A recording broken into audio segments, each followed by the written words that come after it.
मैं Shilpi Singhal the radiant way school से आज मैं आपको वर्ण विचार के पाठ से अवगत कराऊंगी। सबसे पहले हम वर्ण और वर्णमाला के बारे में जानेंगे।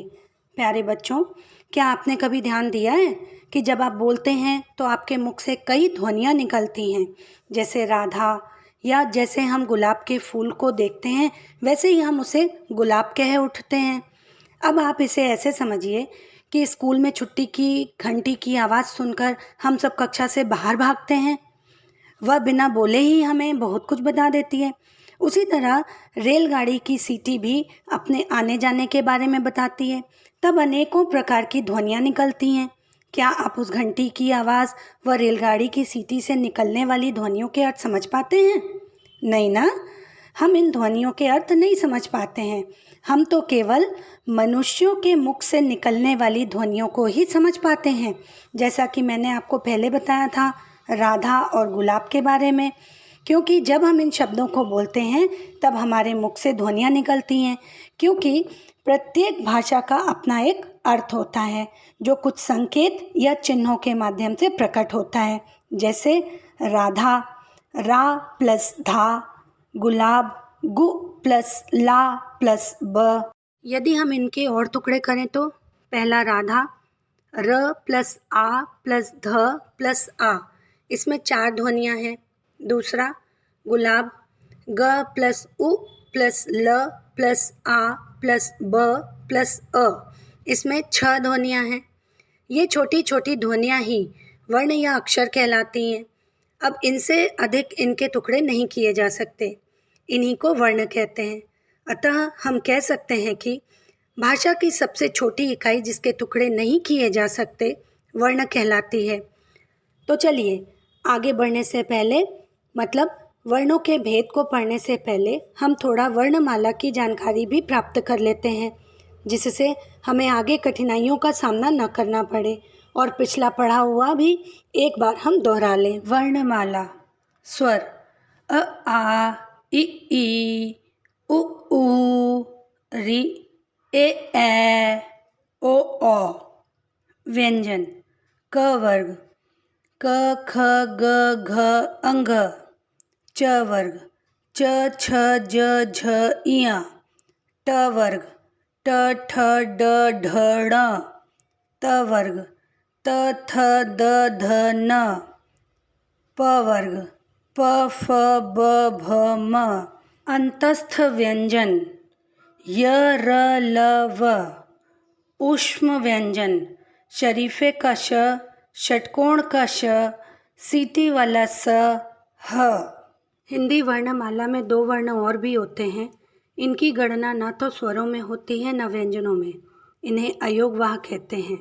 पहला अंग, इसका उच्चारण नाक से होता है, इसे अनुस्वार कहते हैं। इसका चिन्ह होता है। इसका प्रयोग पंचम वर्ण ण, य, ड़, न, म की जगह पर किया जाता है, जैसे शंकर, चंचल, ठंडा, बंदर, संबंध आदि। दूसरा अह, इसका उच्चारण ह की तरह होता है, इसे विसर्ग कहते हैं।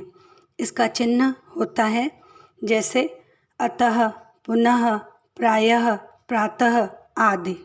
अनुस्वार की तरह ही अनुनासिक का भी प्रयोग होता है, जैसे इसका उच्चारण नाक व मुंह दोनों से किया जाता है। इसे अनुनासिक या चंद्र बिंदु कहते हैं। इसका चिन्ह होता है जैसे आँख, मुंह, चांद आदि। संयुक्त व्यंजन: छ, त्र, ज्ञ, श्र। विशेष व्यंजन: ड़, ढ़। हिंदी भाषा की वर्णमाला स्वर और व्यंजन के मिलने से बनती है। हर भाषा की अपनी एक वर्णमाला होती है। अंग्रेजी में 26 वर्णों की A to Z वर्णमाला होती है, जिन्हें अंग्रेजी में अल्फ़ाबेट कहते हैं।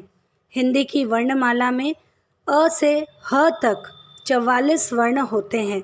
अतः हम कह सकते हैं कि वर्णों के समूह को वर्णमाला कहते हैं।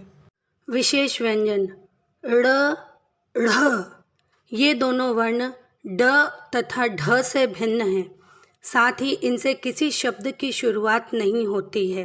इसका उच्चारण करके अंतर जानिए। पहले ड़ को देखते हैं, जैसे भेड़, सड़क, पेड़, घोड़ा। इसका दूसरा रूप ड के रूप में देखते हैं, डमरू, पंडित, ड्रम, डंडा। अब हम देखते हैं ढ़ को, सीढ़ी, पढ़ना, बूढ़ा, चढ़ाई। इसका दूसरा रूप ढ के रूप में देखते हैं, ढोलक, ढक्कन, ढीला, ढाई। आगत ध्वनियाँ। हिंदी भाषा में विदेशी भाषाओं से आए हुए कुछ शब्दों को स्वीकृति दी गई है। अ, ज और फ ये आगत ध्वनियाँ हैं। अ, इसका उच्चारण आ तथा ओ के मध्य की ध्वनि अ के रूप में होता है। इसका प्रयोग अंग्रेजी से हिंदी में आए अनेक शब्दों में होता है, जैसे डॉक्टर, कॉलेज, बॉल, चौक आदि। ज़, ज़मीन, मेज़, बाज़ार, सब्ज़ी आदि। फ, फर्श, सफ़ेद, साफ, फसल। इसमें उर्दू तथा फ़ारसी के शुद्ध उच्चारण के लिए कुछ वर्णों के नीचे एक बिंदु लगाया जाता है, उसे नुक्ता कहते हैं। यदि आपको इसे समझने में कोई परेशानी हुई हो तो कमेंट करके ज़रूर पूछिएगा, हम उसका उत्तर अवश्य देंगे। वर्णों के भेद के बारे में हम अपने अगले वीडियो में बताएंगे। तब तक इंतज़ार कीजिए और लाइक, शेयर, सब्सक्राइब कीजिए, साथ ही बेल आइकन को क्लिक कीजिए। बाय।